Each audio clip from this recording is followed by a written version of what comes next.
Boosie Badazz is a southern hip-hop legend, but he's also one of the most feared and respected dudes in the game. A lot of rap fans just know about his music, but today, we're breaking down the crazy stories that made other rappers terrified of him. Let's get right into it.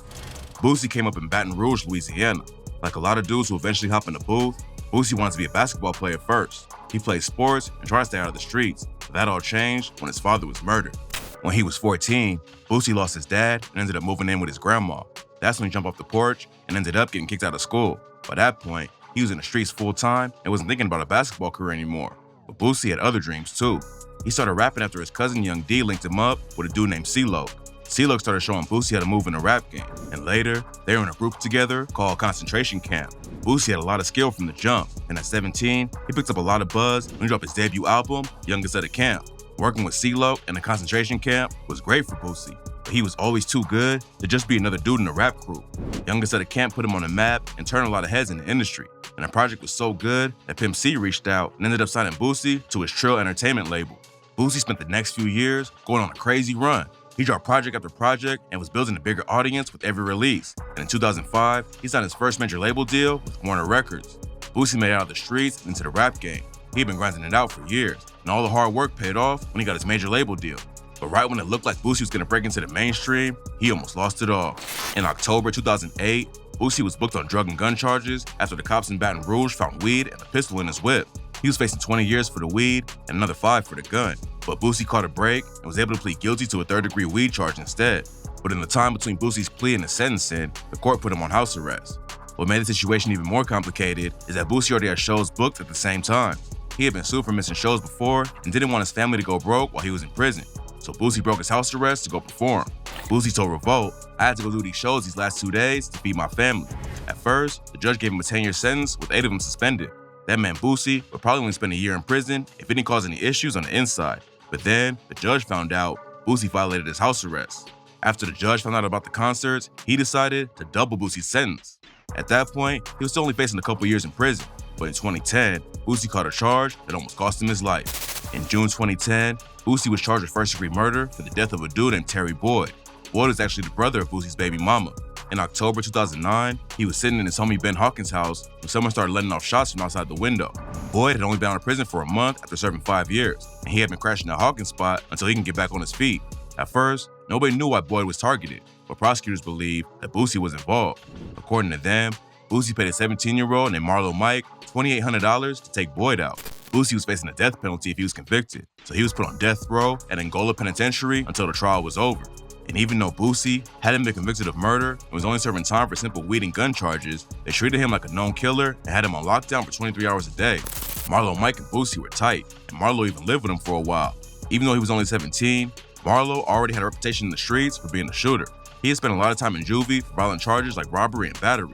But Marlo wasn't just another kid who became a victim of his surroundings. Boosie told DJ Vlad that Marlo had already caught 9 bodies by the time he was 15 years old.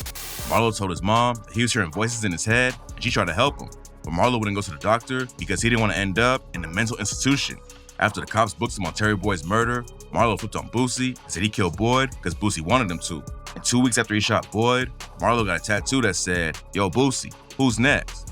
The prosecution said Boosie paid for the hit because Boyd sent a letter that said he was gonna jack and slap Boosie. But nobody's ever seen the letter and it wasn't submitted into evidence. There were a couple of pieces of evidence that pointed to Boosie being involved, but his legal team clapped back with a completely different story. According to them, Boosie had acted like a father figure to Marlo and had nothing to do with him killing Boyd. They said that 2 dudes, and Michael Judson and Adrian Pittman, were the ones who told Marlo to kill Terry Boyd. Boyd and Judson already had beef over some money, but Judson was shot to death before he could face trial. What really saved Boosie was when Marlo testified in court that the confession he made was a lie and that he only said it because the cops threatened to arrest his mom and stepdad if he didn't work with them. According to Boosie, Marlo made the original statement to protect him. Someone they both knew had just died, and Marlo wanted Boosie to stay behind bars so he wouldn't crash out and get himself into more trouble. Even Boyd's sister Tori took the stand and said Boosie and him didn't have any problems. The prosecution was counting on Marlo's story to get a conviction. His story was the biggest piece of evidence against Boosie, so when he took it all back, the prosecution didn't have much of a case to make.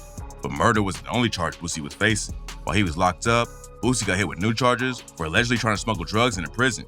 Boosie was a known codeine addict at the time, So when a police informant offered him codeine in exchange for helping him smuggle drugs inside, Boosie jumped on the opportunity and ended up catching more charges.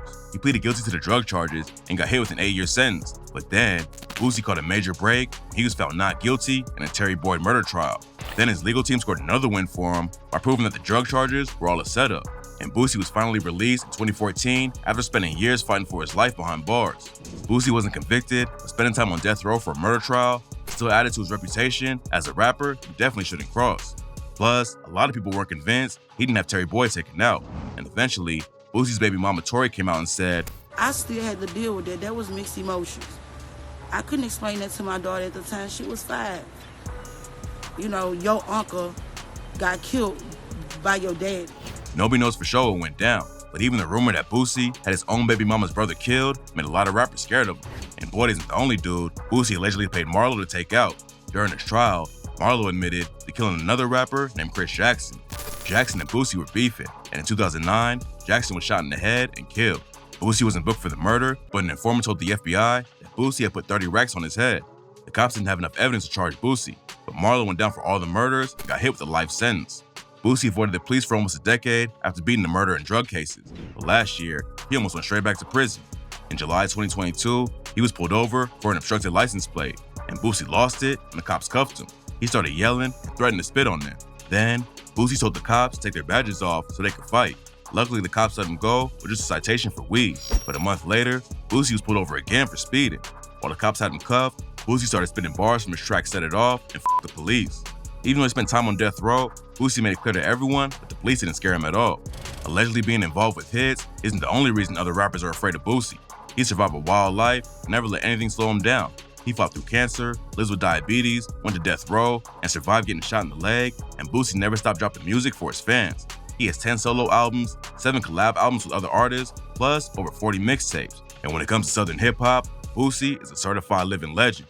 Other rappers know how hard Boosie had to work to get to where he is today, and a ton of them say he's one of the greatest ever. Back in 2020, Black Youngsta hopped on social media and wrote, "Boosie the first and only made me cry. Believe it or not, this is the only in hip-hop I never want to beef with. I'm a real gangster, so it's not because I'm scared. It's because I love this music so much, I will ride to the diss song." Boosie isn't just one of the most feared rappers in the game, he's also one of the most respected. He's been on the grind since the 90s, and it looks like he's never gonna stop. Hopefully, he avoids any more run-ins with the police though, because the next time he tries to fight some cops, he might not get off so easily.